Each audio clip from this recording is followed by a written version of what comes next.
Welcome to the Morning Report, a production of fightbackmedia.com, the #1 source of urban conservative information in America. Good morning and welcome to the Morning Report. My name is Willie Lawson. The Morning Report is a production of fightbackmedia.com, fightbackmedia.com, and fightbackmediatv.com. Glad you are here today on this, what is this, Wednesday morning? Super glad you're here. I was having a conversation with a nice lady that I work with.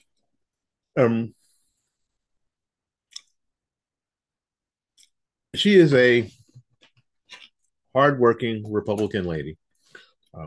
She went to the meeting. She went to the local Republican meeting yesterday, and she's made many friends. And she's the only Republican that during election season actually came to my door in my neighborhood and knocked on my door. The horrible part was I wasn't here. My family was here, but I wasn't here.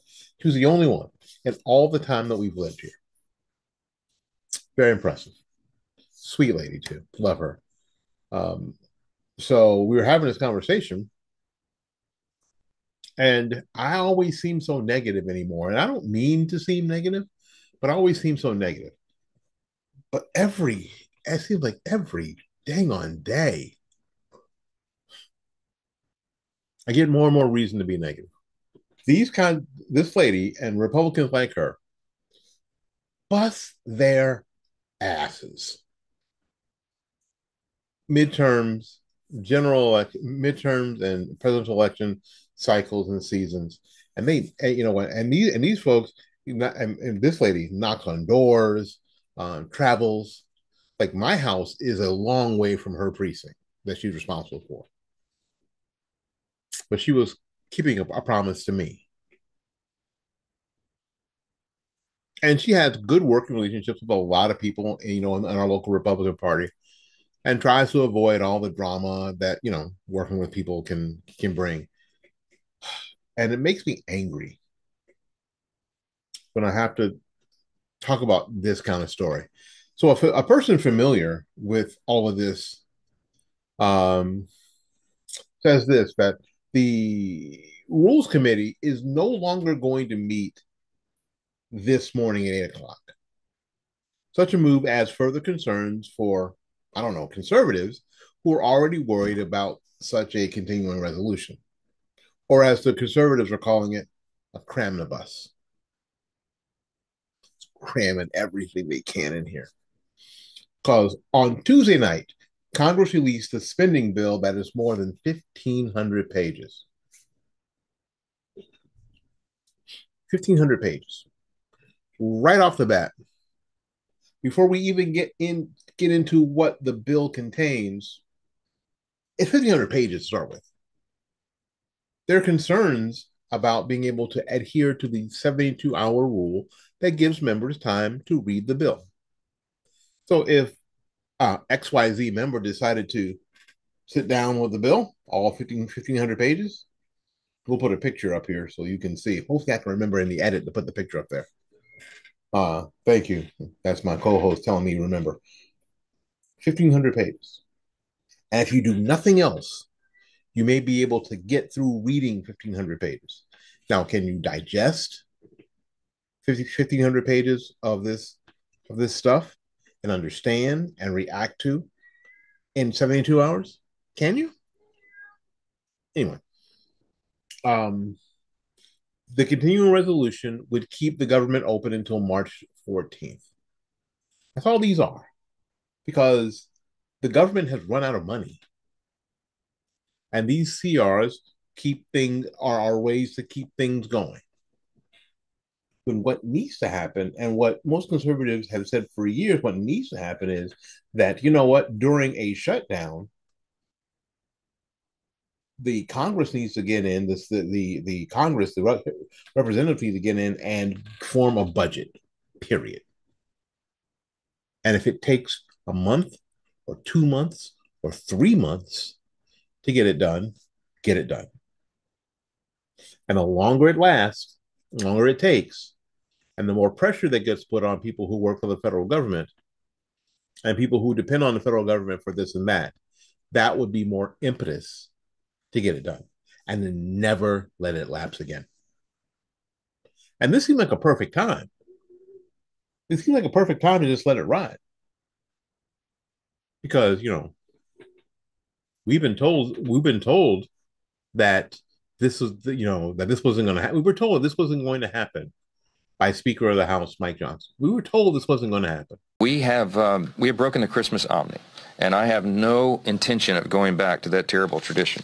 So there won't be a Christmas omnibus. As somebody asked me in the hallway a little while ago, will there be many buses? We don't want any buses. We're not going to do any buses. Okay, we'll deal with that in the lame duck, and I'm going to hope, I'm going to plead, I'm going to urge this.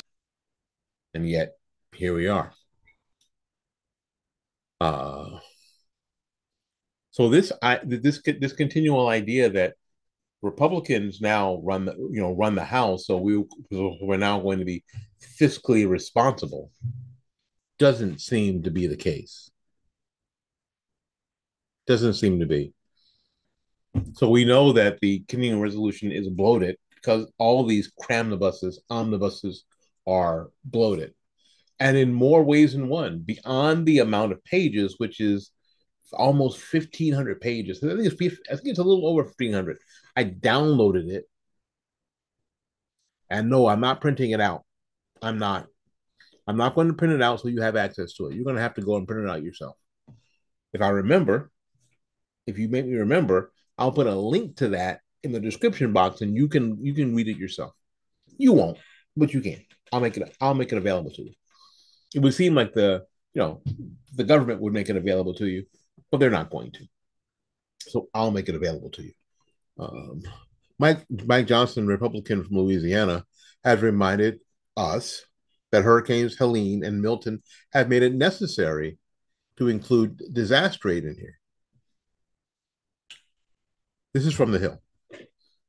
The newly unveiled 1,500 page package also features a host of add-ons, including 1 year for a farm bill extension, roughly $100 billion in disaster relief, about $10 billion in economic assistance for farmers, and many, many other authorizations. The deal wraps up weeks of negotiation over disaster aid and overall funding, most recently a clash over farm aid, and marks the last funding deal of a divided Congress before Washington welcomes the next class in January. So details of the deal have already begun to come into focus ahead of the release. As Speaker Mike Johnson braced for members for the major package, including the disaster relief for areas hard hit by hurricanes, by Helene and Milton. The bill covers more than $30 billion funding for FEMA, as officials have sounded alarms over the agency's disaster relief fund in recent months. Now, if any of these $30 billion are going to go to Trump supporters, that's yet to be seen. Anyway, lawmakers agreed that on more than $2 billion in funding for the Small Business Administration, after officials said its disaster loan program, which businesses and homeowners rely on for low interest loans to recover from disasters, ran out during hurricane season. The bill also includes $10 billion in economic assistance for farmers, with billions more in disaster relief for farmers. Still, the lack of offsets is a problem. So when there is additional funding or additional spending, there needs to be, you would think, there needs to be offsets for saving somewhere. Hey, we're saving $2 billion here, so we're going to take that $2 billion and put it over here, because that's what you and I do, right? That's what you and I do. So we have to spend, my case, so we have to spend $528 on a battery for the car. So you know what I can't do? I can't buy the treadmill that my wife wants at her desk. My wife works from home. She wanted one of those treadmills that you could, get on, and because we bought her 2 Christmases ago one of those rising desks So you can rise it up a little bit, put the treadmill on there, or do a little Trump dance. I don't have the money. Why? Because I bought a battery. Oh, it was $538 and then $105 to have the car towed to get the 528. So that day I spent $600. I could have bought 3 of those damn treadmills. Could have had them all over the house. No. So now we don't get a treadmill. Maybe next month for her birthday. That's what I'm going to promise her. I haven't told her yet, but that's what I'm going to promise her. Because that's what you and I have to do, right? You don't have to do that. So it's reasonable to ask the federal government, if you're going to spend, you can have $2 billion of new funding in order to make it deficit neutral. Where are you taking $2 other billion from? What things are we not going to be able to do because you're spending this? No, but because they can just print money and pull it out of their butts, knowing that the only people who are going to be hurt, you and I, let's do it. Dawson said the goal was for a very simple, very clean, those are his words, stopgap funding plan to get us into next year when we have when we have a unified government. Yeah, exactly. It's my cat. So the idea is this is something that's supposed to be nice and simple and easy when the Republicans own the Senate and own the House and the White House. What they should have done was shut it down. And when the Republicans owned the House and the Senate and the White House, it was time to stop the madness, to stop the madness and ridiculousness of kicking this down the can and actually, I don't know, fix it. Just fix the damn thing, right? So other add-ons in the legislation also include the reauthorization of the Counter Unmanned Aerial Systems Program. Drones? Problem? Anyway. The add-on in the bill also with the delayed rollout of add-ons in the bill along with the delayed rollout frustrated Republicans from all corners of the conference on Tuesday as they awaited the text of the measure. Now, this all ran and nobody had the text, which means they couldn't read it or get their staffs to read it.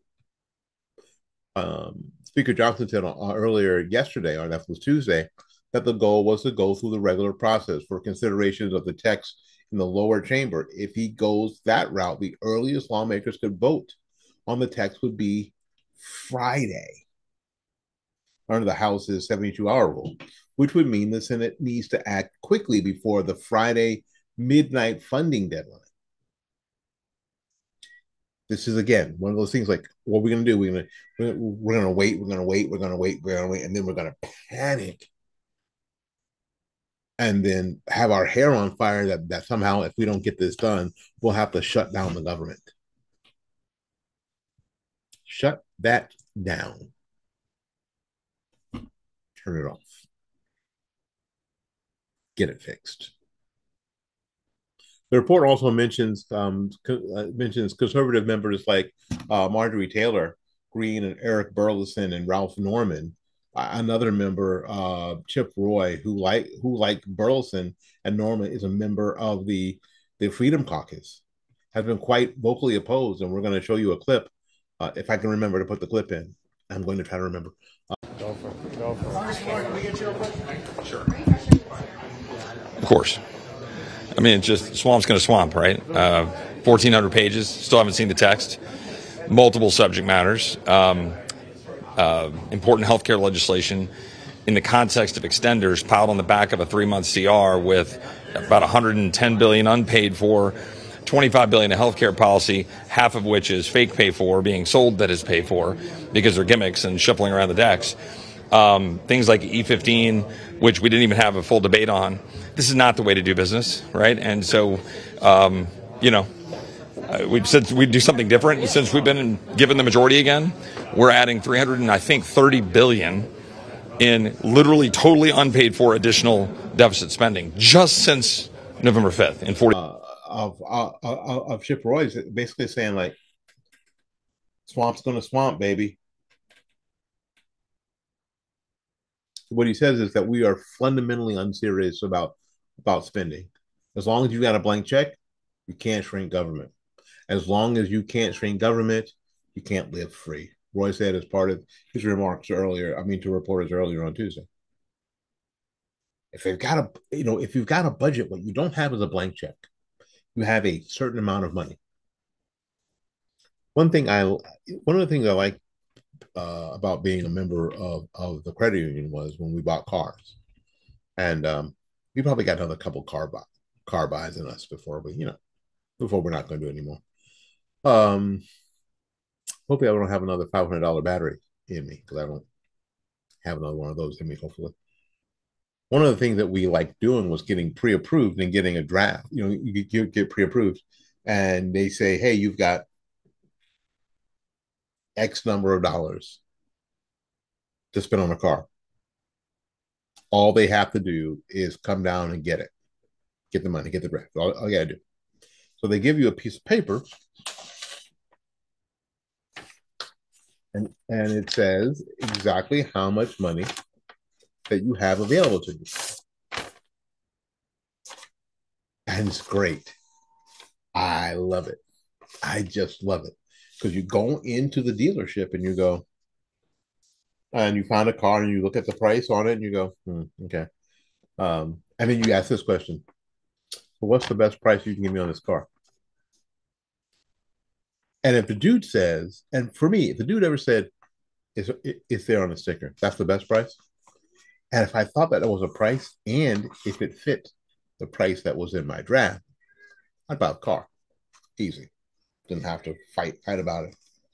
But if I'd done my research and I knew that I could get that car for less, either there or somewhere else, or it was more than my draft, then I'd go, no, I gotta go. Sorry, I don't have enough money. And then you know what happens when you say you don't have enough money? And they want to get you in that little room, right? I don't go in the little room. I stay on the showroom floor, or outside, or even worse for them, out in the parking lot, because I have a budget. I have this much money to spend. I remember one time, when the sales manager came, he said, so you'd let this deal go for another, if it's only for $50? And I said, yes, I will. I have this much money to spend. That's it. Not another nickel. Because this is how you and I have to live. This is why when the refrigerator 2 weeks ago took a dirt nap, God bless that refrigerator. We had it for more than 25 years. That was a 38-year-old refrigerator. We knew that the $4,000 sub-zero freezer was not in our future, even if we could have financed it. The $4,000 refrigerator or the $3,000 refrigerator was not in our future. We could not afford it. We could not afford it. We did not have the money for it. The federal government needs to operate like that. We don't have the money for it. It would be great if we could do that, but we don't have the money for it. We don't have a blank check. And when that starts to happen, then you can shrink government. And when you can start to shrink government, people can start to live free again. My name is Willie Lawson. And until we see you again, go out there and learn something, love somebody. And for goodness sakes, y'all take care of yourself. We will see you when we see you. Bye-bye now.